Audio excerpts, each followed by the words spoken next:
Back with another episode of your boys, RaGents, your RaGents gentlemen. Yeah. And we back. Back with a different style. Yeah. You guys are trying to give me a contact card. Luckily, I don't get tested or no shit for work. Motherfucker, but you know, it's fine. It's your boy. It's the gent over here on the mic. Sir Ratchet on the block. Real ratchet today. Taking it to another level. I know. It's Another my extreme. character, my role. Now it's a character. This is who you are. Okay. Alright. You are who you are. How you doing, man? How you doing? I'm doing good, man. Been getting in contact with a lot of people. Okay. Okay, because I was real sociable, always outside when I moved where I moved. But then it was just like Corona. Since then, I've been in the crib. I got used to staying in the crib, so I still stay in the crib. But now, everybody hitting me up. Hey, Corona over with, you done disappeared. So I'm getting back in touch with everybody. You be safe out here in these streets. You ain't vaccinated. Oh, I'm perfectly fine. God is my vaccination. Thank you.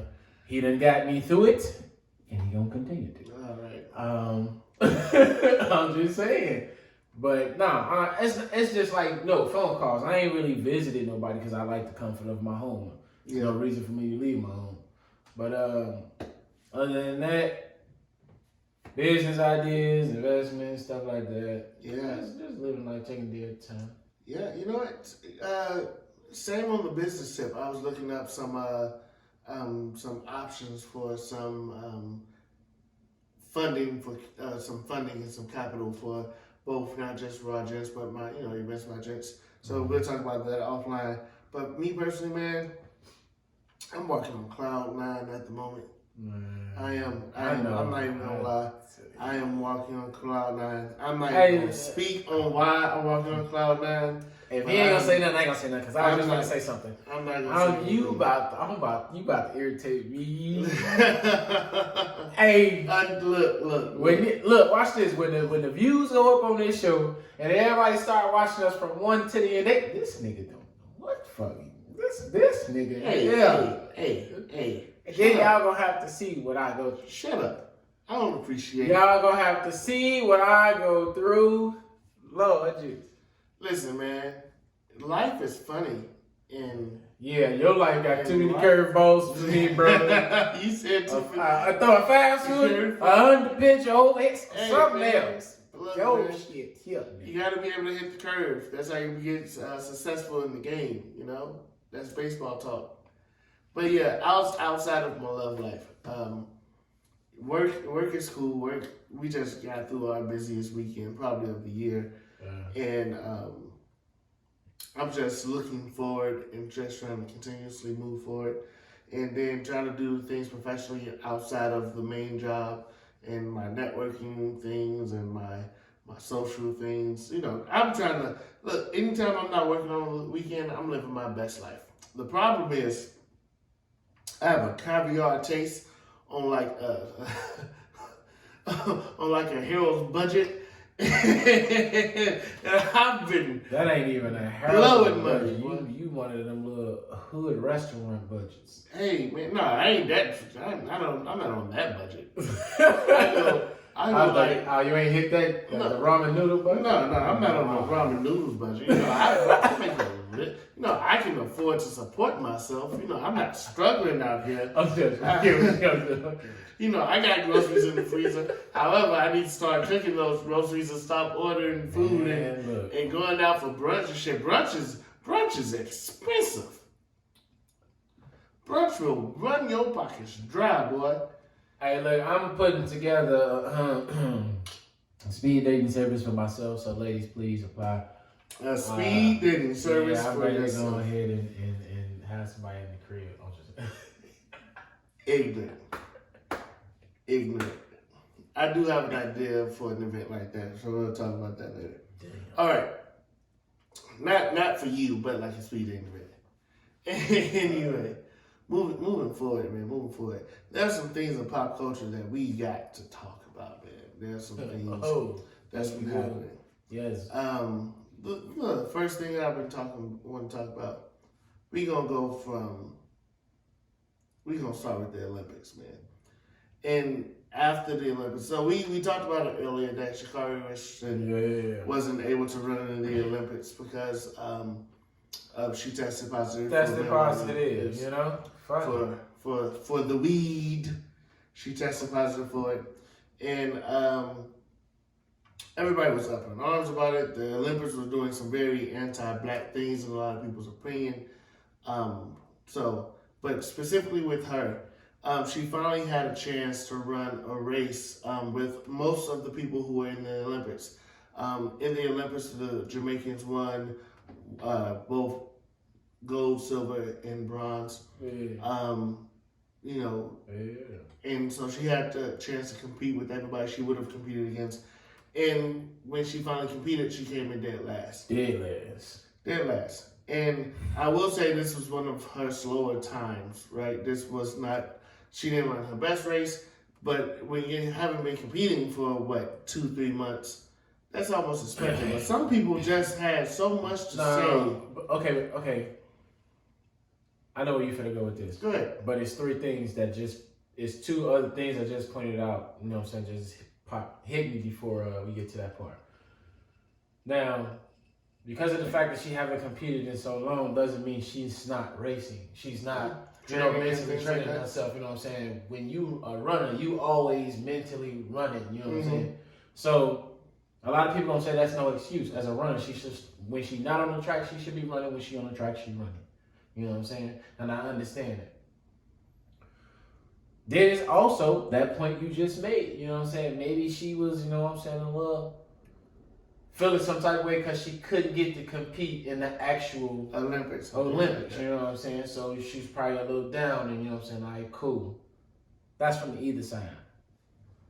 Now, what she was about to say was about these people that's overdoing their part on her coming in dead last. And my thing is, these was a lot of people that was, you know what I'm saying, on her bandwagon when she won that race, ran up there, hugged her grandma and all that. And now y'all done jumped shit because she done lost. Somewhat like a little exhibition because it wasn't an actual... it matters. It's in the world rankings, you know. So it was an actual real race. I thought it was just like track and field hold competitions, non-Olympic competitions year round. Oh, okay. While we're sitting here, we only pay attention to the Olympics. They are constantly running. I know. They have I want to say yearly, or something like that. It's just like any other sport, world events constantly. So. I'm not sure if this is her first time competing on the world stage, because she was a college runner for, I believe, LSU, and then she started doing the U.S. Olympic trials and things like that. So here's what I want to say. So first, I had no thought that she could have won gold or silver in the Olympics just because her fastest times weren't really touching some of the Jamaicans Olympic status. And if I'm not mistaken, they hit world records during these Olympics this year. I felt I think they beat Flojo's record this year if I'm not mistaken. Yeah. So but at the same time, I feel like had she been able to compete, and another thing, while she wasn't in the public eye, she was doing some very public things. So that sounds like a bit of an oxymoron. So she wasn't speaking. She wasn't speaking much, except for when she released her statement. But she was at the ESPYs. She was at all these. She was at. She was still visible and everything. But that makes me wonder. Did it take away from the training that she would have been doing had she been going to the Olympics? I don't know that. I'm not in her camp. I don't know shit about it. All I'm saying is, when you run not your slowest time, but not your best time, and come in dead last on the stage with all Olympians, it looks bad. And I'm coming at that straight from an athlete's point of view. even though I was an athlete in high school and I wasn't a Maybe, good one. but you also got to be one of them athletes that I asked you, was I really ready though? Yeah. You was at LSU, you was smoking them. Yeah. But we talking about some of the fastest runners in the world. The fastest runners in the world. Were you really ready? You know what I'm saying? That's worth the conversation. I'm not saying don't doubt yourself by all means in your heart. If you feel you ready, you ready. You know what I'm saying? You run that race and you see who you want to be and be that person. Yeah. That's how you show up. So, I guess here's one thing I do want to get into about that specifically. All you people talking shit about her, specifically you American sports writers who's been talking shit about her, it was just as much as she hypes herself off to come in last, all that bullshit y'all talking, jump off her nuts. Like, all that was unnecessary. All that was unnecessary. If you're going to be a journalist, do the actual journalistic thing and report the entire story. And period.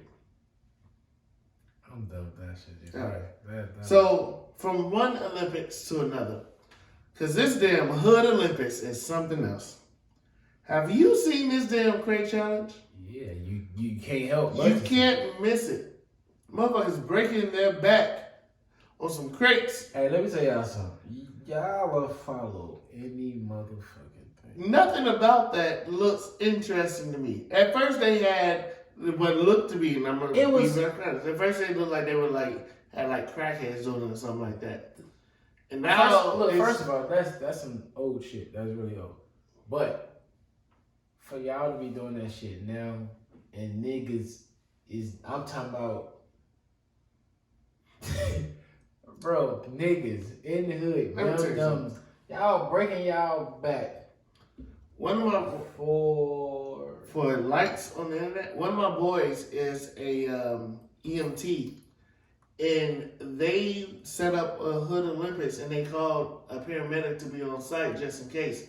And he was like, I'm just sitting here waiting on her to break their back. I'm just sitting here waiting to help. Because motherfuckers people died from that shit. Half people died? I wouldn't be surprised because hell, you're at least 6 feet in the air, probably maybe a little less than that. But 6 feet in the air, it doesn't look like it's as tall as I am, and I'm 6 feet even. So just slightly below 6 feet, 6 feet. No, you forgetting the height of crates. 6 crates, boy. Yeah. Well, maybe. Yeah, you may be right. So above 6 feet, right? You're climbing up there. If you make it to the top of the pyramid and falling from there, sometimes you're going straight down to the concrete. Sometimes landing on other crates. I've seen some bruises. I've seen some falls. I haven't seen one person that fall on the landscape. They fell on the crates. It was always the crates. The crates winning out here. Y'all think Facebook winning? Crates are winning. First off, where the fuck are all these crates coming from? The CIA is planting crates in the hood. I started to sell some crates on the side of the building. Hey, man, y'all was selling them. I was going to sell them bitches. Get a few crates, sell for $1. You'll come up with some money. Go to the old milk carton place. What? I ain't seen a milk carton forever. We ain't got crates no more. Where the crates come from? You know what's crazy? Growing up, we used crates as basketball hoops. That was the number one thing. We used them as basketball hoops. Now y'all using them as freaking pyramids to walk on. So a lot of y'all real cold close to that floor because y'all done took the crates from under y'all beds. Y'all you idiot. You got the platforms. You got to put the wood in the slats and you got to knee down in them things. 3 up top, 3 in the middle. It's real cold down there. Hey man, listen.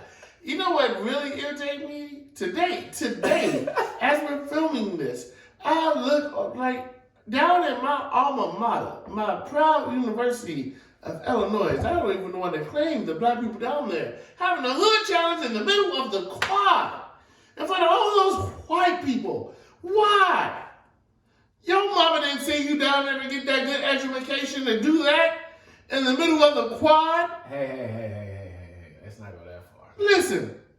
Oz ain't sending us down there for the debauchery that we done did. Listen. The debauchery that I did had nothing to... Well, I did have a slap contest. Fair. I just slapped. And they a lot younger. So let them do their one of my thing. friends a punch. I got y'all back, man. I got y'all back. No, fuck that. Y'all know better. I'm calling your mamas. Susan, somebody should call his mama. Baby. Somebody should call Debbie. Somebody should have called Debbie. I'm calling Debbie as soon as we get off. Somebody should have called Debbie. I'm calling her as soon as we get off. I'm grown as hell now. You ain't scared. Shut up. I didn't say that. I didn't say that. I'm calling. You shut up. Why you being a snitch? Snitches get stitches. I'm going to tell mama.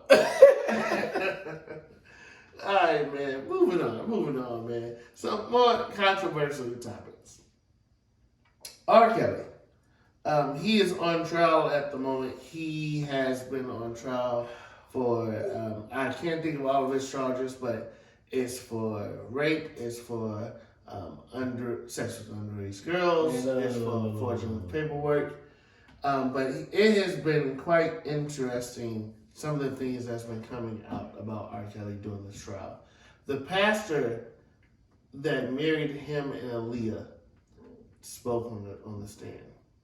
Former employees have been speaking on the stand. Look, girlfriends, go ahead.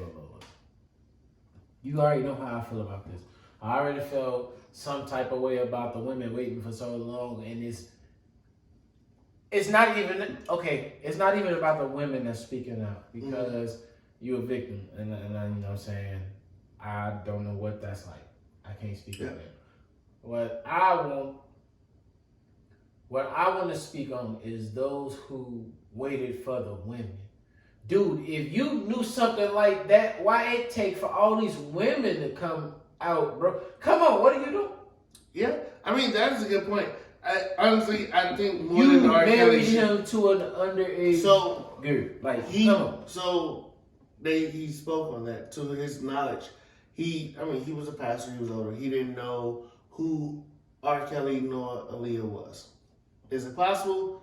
Yes. Plausible, whatever. Where? In a place where they don't listen to that music? I mean, because anybody listens to R&B knew who they were. But here's my thing: like, if they listen to R&B, my grandfather was a pastor. If I had been saying R. Kelly or Leah to him, that would have been but that's like of our time. But that's what I'm saying. It would have been about that age range that they're talking about. That I'm assuming that this pastor was, because you remember that happened back like late '90s.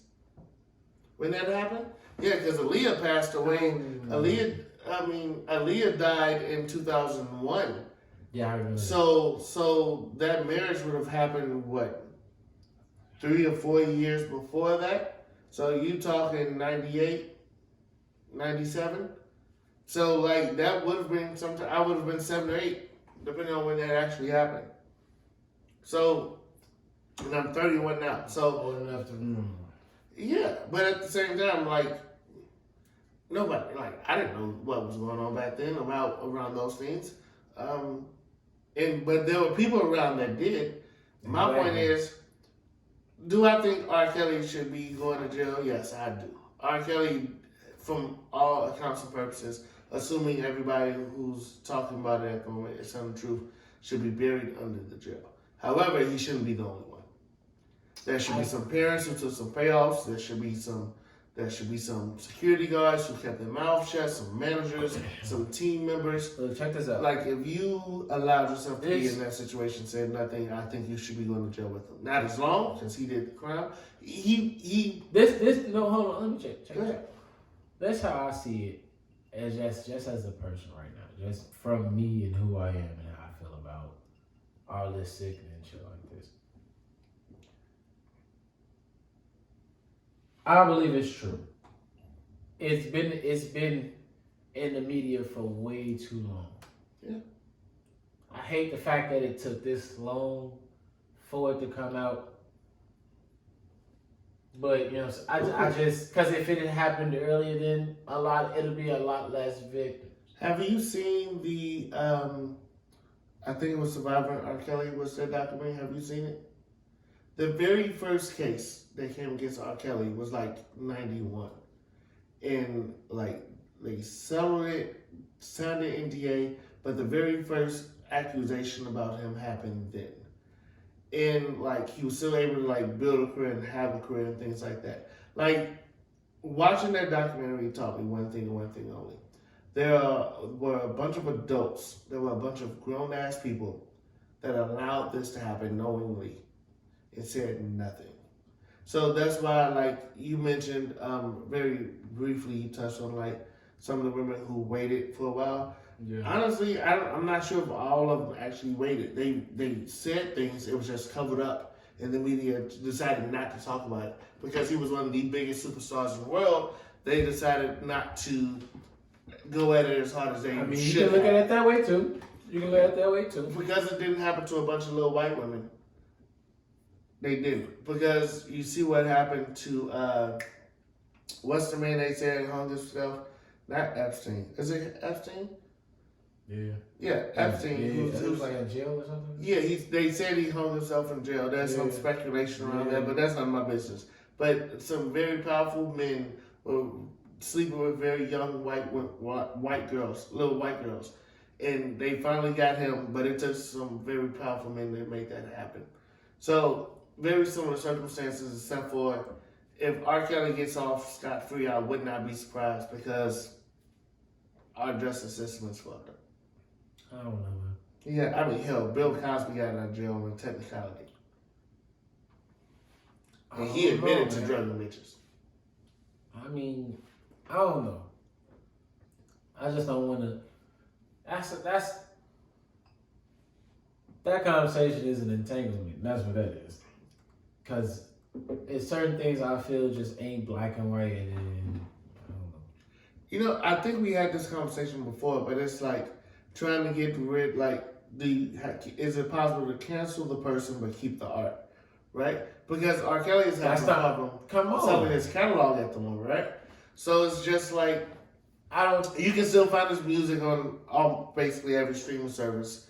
So, you know, if you search for R. Kelly's music, you can get to it. And let's be real, a step in the name of love will at least make you get a jig before you be like, oh damn, that's R. Kelly, I need to stop. But it's a thing. Ain't no catching yourself when you listening to no R. Kelly. Once you started dancing, you knew what you was dancing to. Ain't no mistaking that. It's just, to be honest, it might not be worth much anytime longer. This diminished his career for. His career done took a big hit with this. It's probably not gonna be worth much. I guess that's my thing, right? Like, can we? My preference would be: can we diminish the person but keep some of the art? No, to like, us. Some of the art. No, to us. It's not gonna lose its value. There's some R. Kelly songs that I was just like, I can't even listen to that no more. Like, because I'm a hard R. Kelly fan, bro. I came up listening to R. Kelly. All of them. I remember sitting at my older cousins, waiting for the radio to play the Trapped in the Closet chapters and shit like that. I never listened to that. One, they were very good and hilarious. Two, they got really corny towards the end. But beyond that, like his music, from Step in the Name of Love and Chocolate Factory, yeah. But here's the thing. But like when you listen to some of that and realize what the hell he's talking about, it's just like, God damn it. When I started listening to R. Kelly music, I didn't know what none of that shit was, and right now I listen to it not knowing what that shit is. I don't want to. Yeah, see, but I can't ignore what I realize is. It's not my place. Age ain't nothing but a number. It's very specific. And when he's talking about it from an older man speaking to a young woman, not reverse. And you can tell that from the song. So that's all I'm saying. And I cherry picked that one thing, but a bunch of things on 12 Play. I just don't think I listened to it. If you cherry pick some things, like honestly, all of 12 Play, I think I had to delete from my rain dance list. That's all. Alfred. From one controversy. But now I understand what you're saying. Yeah. He is having trouble. Yeah, I read about it. He had this. He trying to sell it. Man, it's just hard to believe this man is broke, but man. I don't think he's broke, but it's possible. It's possible. Tried to sell it a couple weeks ago. Then I read probably like last week. He having problems selling it. His catalog is what you're talking about. Yeah. And I'm thinking like, man, that's a nice catalog. You having trouble selling it? That's the only thing I can think of is probably like, it's not gonna be worth nothing. Pretty much some shit like that. Yeah, I mean, it's possible. I mean, look. It is. The music industry is funny, but once the community has decided like, yo, we have to cancel this person, like it has been running hard and fast, which brings us to our next topic, which is, I believe some people, and R. Kelly being one of them, I believe he's one of the people that you have to cancel some of the things, right? I don't think the baby is one of them. Now we spoke about the baby before, right? And the baby said some what would be considered homophobic and very some very ignorant comments that had to deal with gay people as well as the HIV positive community, and that just comes off as tone deaf. And like, why, right? He was performing at Rolling Loud. He made this comment, was like, yo, if you came in here without any HIV and you ain't, you're a dude and you ain't sucking dick in the cob, whatever. It was an ignorant comment, to say the least. Tons of backlash about it. He was having famous celebrities come out against him, and so it was a very bad look. But he recently just had a chance to meet with some HIV advocacy groups and things like that, and I hope that helps him get back to like a status where he can perform at shows and things again. But it's just like, if he would just shut up and do his shows, like take a page out of the Chris Brown book and stop doing dumb shit and just go perform, shut up, get off the stage, kind of thing. Like, legit, that's all you have to do. It's not that hard. And go ahead. I know you have some thoughts about this. I don't really like speaking on that stuff, man, because I know how I personally feel,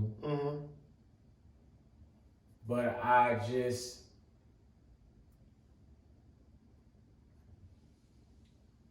don't know how I want to say it, because I don't want to make it seem like I'm just tamed to society and just accepting shit. It's no reason for me to speak out about it. It's none of my business.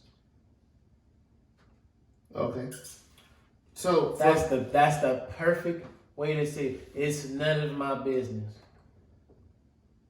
Who am I to judge? It'll happen. Are you talking about the baby, or are you talking about? I'm talking about speaking out about homosexuality. And I'm trying to, from his standpoint, I wouldn't have went the way he did. I wouldn't have done that. I guess that's my thing. Like you say, speaking out. I don't think he spoke out about it. I just think he made. He went on a rant about it. Like, did he go on? That must. It was a rant. One show he went on a rant, because I think it happened at more than one show. Mm-hmm. But when I first seen it, he went on a rant, and then I just recently seen something on Facebook. I agree with the baby and Lil Boosie. I'm tired of TV trying to push this on our kids and everything like that. I was just weighing in on it from me personally. It ain't none of my business. I don't speak on it. But canceling him. Okay, this is why it's hard to cancel somebody. It's hard to cancel somebody because it's always somebody who gonna have an opposing point of view. Always. It's people out here that still genuinely loves R. Kelly from the moment when they first figured it out up until now. From the moment he got arrested up until, and they ain't gonna never change. Those are the people who still keeping hope alive for him. So they can never really cancel because it ain't just one person out of all the people in the world. Mm-hmm. It's a lot of people out there that still loves this person. And the type of music that R. Kelly put out still have people following him.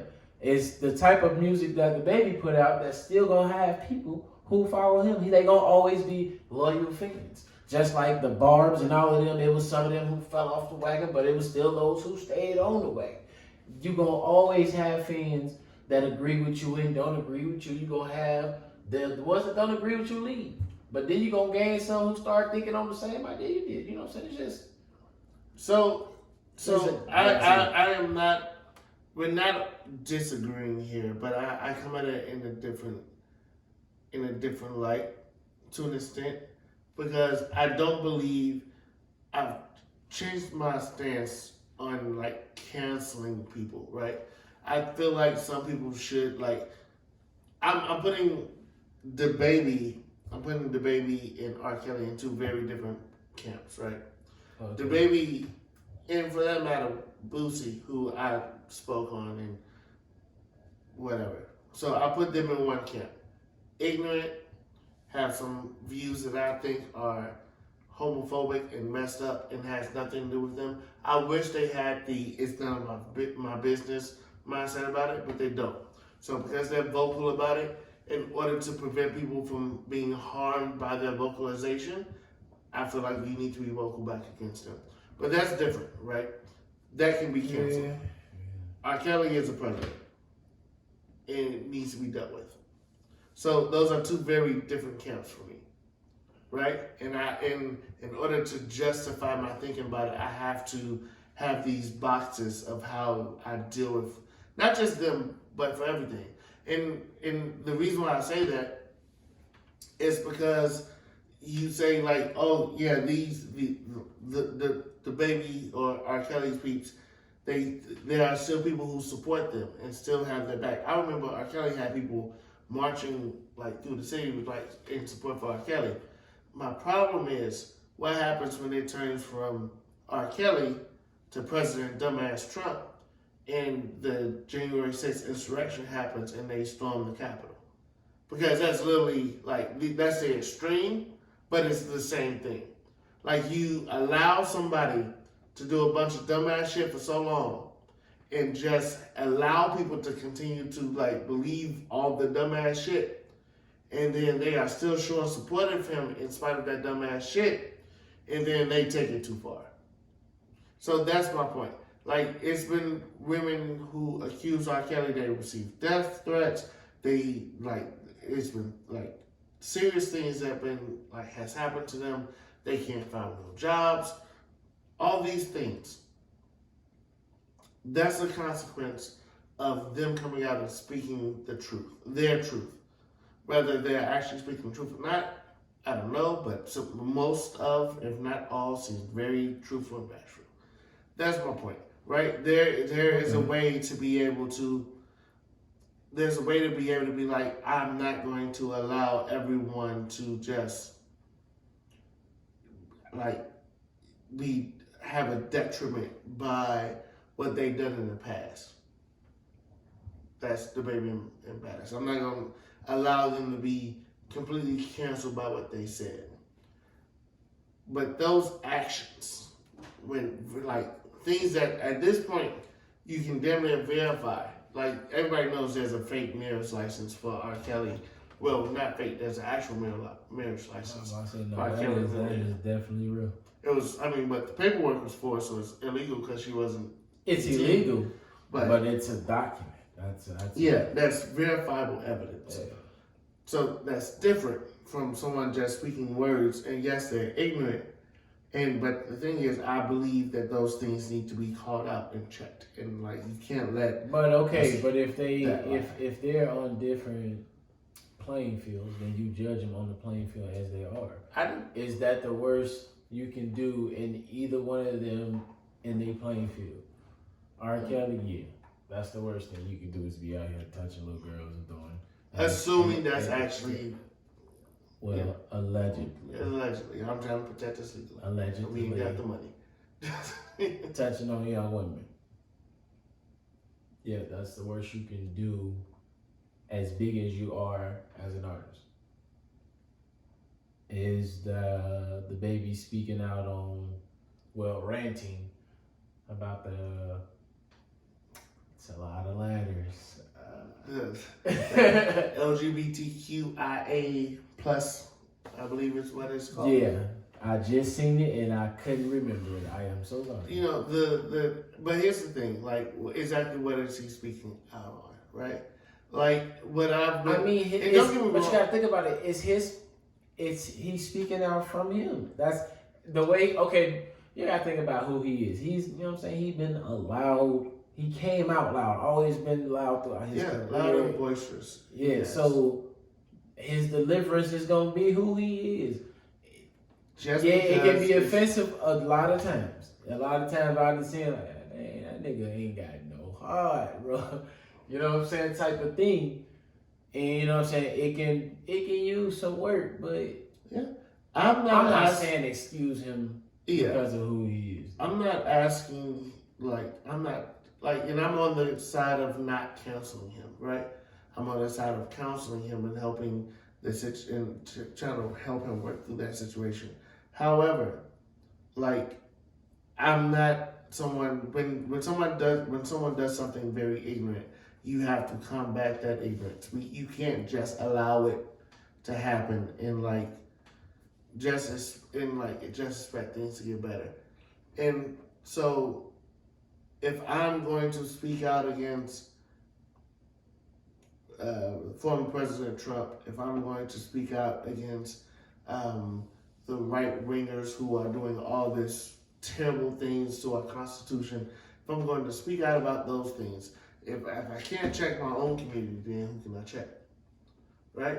I should, you should be able to check our own community like that either, though. But that's the thing. Here's the thing. And I feel like we should be able to do both, right? We have to hold our own selves accountable. And I'm not about to get into the whole conversation about they're trying to tear down the black leaders in the community. Who the fuck considers R. Kelly a leader in the black community? Or the baby a leader in the black community? Or Bill Cosby? Some people still look at it because that's what I'm trying to tell you. It ain't just a flat surface. You know what I'm saying? Well, it could be a flat surface, but you know what I'm saying? It's two sides to that surface. Some people just not looking at it like that. They looking at it, okay, he probably paved the way for other artists type thing. And that's just how they want to look at it and want to see it. You can't change these people's mind on how they want to view this specific subject or issue. And I'm not going to try to change anyone's mind. All I'm saying is I think what they did was fucked up, and and I'm gonna speak out about it. And that's what I'm saying. That's here's my thing. To be quiet about injustice is to allow it. And if I'm very vocal about white people being quiet when black men are being killed in the street by police, then I also need to make sure I'm talking about black. I need to talk about black people. Yeah, and I need to make sure black men are not being quiet when black women I just think we care about the wrong thing. We care about the wrong thing. 1 minute y'all want to march the streets, and the next minute y'all want to jump off crates. Y'all Fair point. Y'all don't know what y'all want to stand for. Fair point. A lot of y'all asses falling, just like them crates. I keep on falling. Just like them crates. Your asses is falling hard. Falling. Yeah. Thank you for watching another episode of your boys RaGents. Please, as always, subscribe, share, comment. You can follow us on YouTube at Ratchet Gentlemen, or follow us on IG at RaGents_pod. That's RAGENTS_POD. Other than that, we out.